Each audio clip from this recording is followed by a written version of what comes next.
السلام علیکم دوستو، ہماری پڑوسی ہے یہ، ان کی گھر کی ایک ہارر سٹوری آپ لوگ کو سنانے جا رہی ہوں۔ ساتھ میں ہم سب رہتے، تو ان کا جو ڈاگ تھا، جو کتا تھا، پالتو جو جانور ہوتے نا، وہ کہتے ہیں کہ ساری رات ہمارے جانور، ایک دن اس طرح ہوا کہ سارے بے چین تھے، گائے بھینسیں بکریاں ہر چیز انہوں نے پالی، ایون ان کے گھر میں بلیاں بھی ہوتی تھی، اور ہم اکثر ان کے گھر یہ سارے جانور دیکھنے کے لیے جاتے تھے، بچوں کو لے کے جاتے تھے، مزہ آتا تھا۔ تو وہ کہتے ہیں کہ ساری جو ہے نا رات ہمارا کتا بونگتا رہا اور ہم حیران تھے کہ آخر ایسی کیا وجہ ہے۔ ہم بار بار باہر نکلے، ظاہر سی بات ہے جب رات کو یہ جانور جب آوازیں شروع کرتے اور پھر آپ کے گھر میں ہوتے ہیں تو، اور اسپیشل بکری کی آواز جو ہوتی ہے نا، مجھے تو بالکل نیند نہیں آتی دوستوں جب یہ چیزیں شروع ہو جاتی ہیں۔ تو وہ بہت زیادہ وہ کہتے ہیں کہ شروع ہو چکے تھے، اور ویسے ساتھ ساتھ میں کوکنگ بھی کر رہی ہوں، آپ لوگوں کو سٹوری بھی سنا رہی ہوں۔ تو وہ کہتا ہے کہ بہت زیادہ یہ سب ہو رہا تھا، تو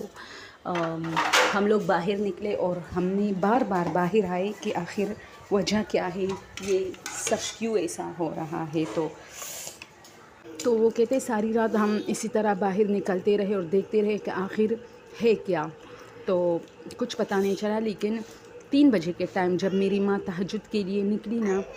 باہر، اور وہ وضو کر رہی تھی، تو اس نے دیکھا کہ جو بھیڑ بکریاں ان کی جو تھی وہ ساری جو ہے ایسے گول گول دائروں میں ایسے گھوم رہے تھے، اپنے رسیوں کے ارد گرد سب کو باندھا ہوا تھا نا، اور ایسے مطلب پاؤں اٹھا کے چلانگے مار رہے تھے۔ میں نے دیکھا کہ یہ جو بھیڑ بکریوں کی جو کمرہ ہوتا ہے نا،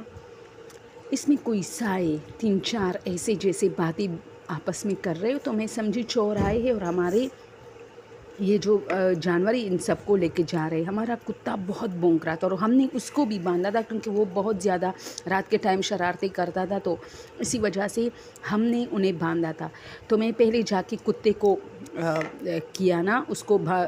کھولا، اور میں نے کھولا تو وہ میرے پاؤں، یعنی وہ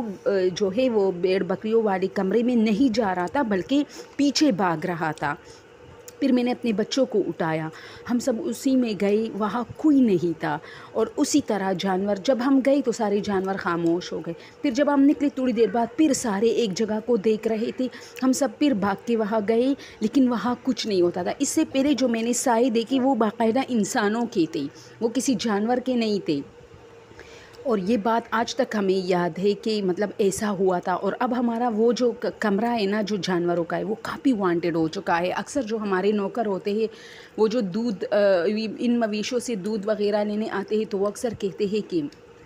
ہمیں یہاں کچھ نظر آ جاتا ہے، کچھ نہ کچھ، یعنی یا ہم فیل کرتے ہیں، لیکن آپ لوگوں سے ہم نہیں کہتے۔ اور اب ہم وہاں بہت کم جاتے۔ اس کمرے کو ہم نے دوبارہ بنایا، اچھے ہم نے وہاں فرش لگایا، پہلے وہ مٹی کا تھا، اب ہم نے اس کو صحیح کیا تاکہ اس کی جو یہ سنسانیت ہے یہ ختم ہو جائے، لیکن نہیں، وہاں اب بھی کسی نہ کسی کو کچھ نظر آتا ہے۔ اس کا مطلب ہے کہ جو مال مویشی ہوتے، جو جانور ہوتے، انہیں ان چیزوں کا احساس پہلے سے ہوتا ہے۔